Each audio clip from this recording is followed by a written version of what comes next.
So we are going on adding elements like this. Front was at 2. We have not done any delete operation after that. So front will not be moving. So we are doing only adding operations here. That means rear pointer will be moving to its right.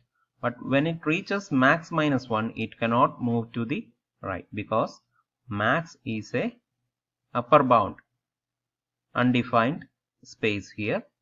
We can have only up to max minus 1 when the lower bound starts from 0. So max is an invalid index according to our definition.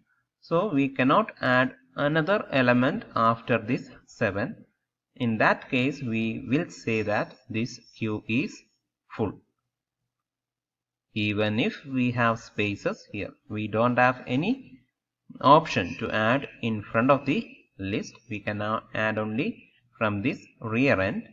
So our addition process ends when the index reaches max minus 1. At this state, the queue is said to be full.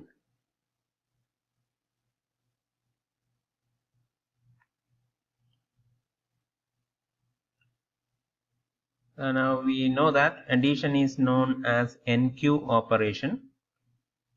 That means insert operation. Let us see the algorithm. It is similar to that of stack. We will be passing two arguments. When adding an element, we have to pass the address of the array and as well as the value to be inserted. Q is a pointer to the array, and that means structure, and value is the element to be added to the queue. If q rear equal to max minus 1, we have just seen that when rear pointer reaches max minus 1, we are at the end of the queue. That means we cannot add any elements to it.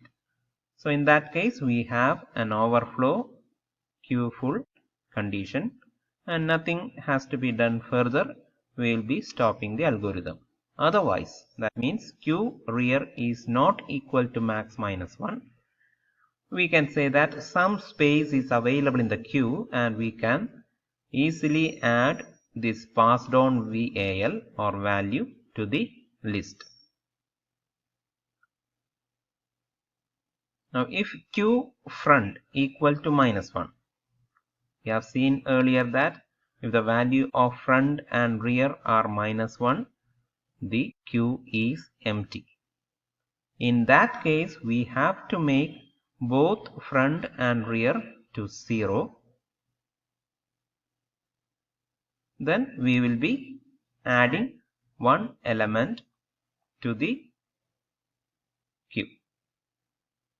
So by this statement, if rear equal to is made as rear plus 1, what happens in this case? If the queue is empty, the value of rear was also minus 1 as with the case of front.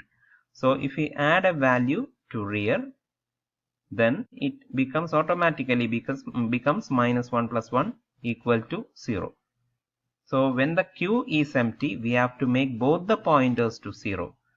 Q front by assigning a 0 value, Q rear by adding a 1 value. We can also keep Q rear 0 here, but this process has to be done for every addition in this queue.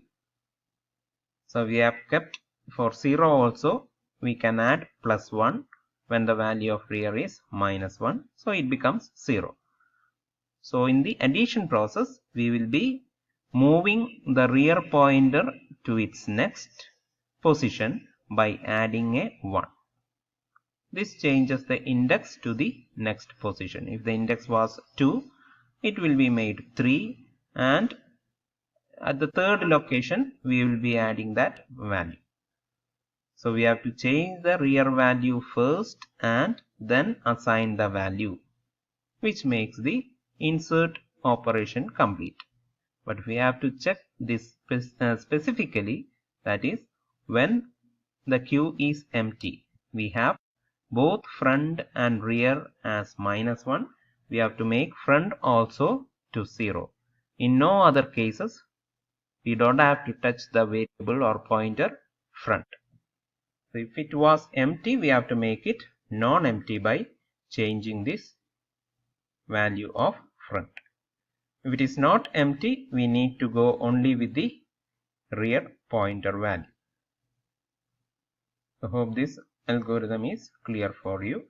You have to check for overflow condition, check for empty condition for just making this value 0, front value 0, because if there is any value in this list or non-empty queue, then the value of front should not be kept as -1. So if it is empty, we have to change it as 0. Then by this operation, queue rear will be made 0 for the first insertion process. Then we can repeat this for additional insertion by going on adding or shifting rear pointer to its right. So this is NQ operation. Similarly, we have DQ operation, that is taking out elements. As discussed previously, if the value of front is -1, we know that the queue is empty. Then we cannot take out any value from it. Just print underflow condition and stop the algorithm. If it is not -1, we have to take out that element.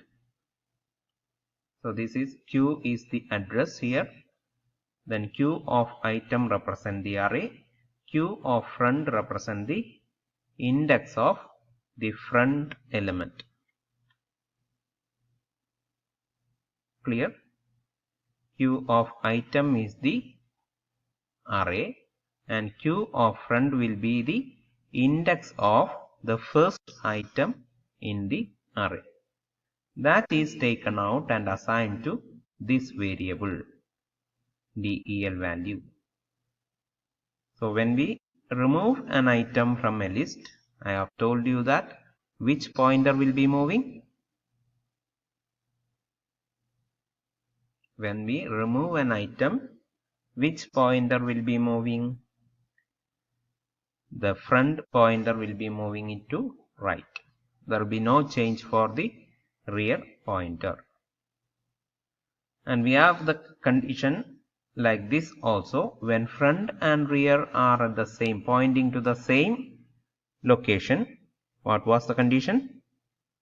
We have only one element in the list.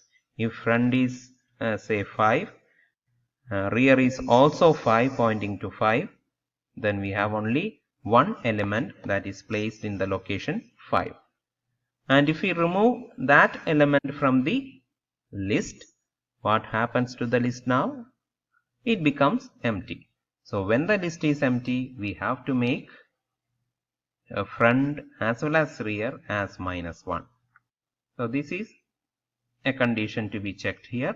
If Q front and rear happens to be same, we can assume that the list is having only one element. In that case, if we make a removal operation, the lone element will be taken out and the queue becomes empty. If queue is empty, we have to make both the pointers front and rear as -1. Otherwise, if this is not the case, that is front and rear are different values, we can say that there are more number of values in the queue, then we can move front to its right by adding 1. So here front is moved to the next index by adding 1. Increment front by 1. Then we will be returning this assigned value or taken out value to the calling algorithm. So very simple algorithm for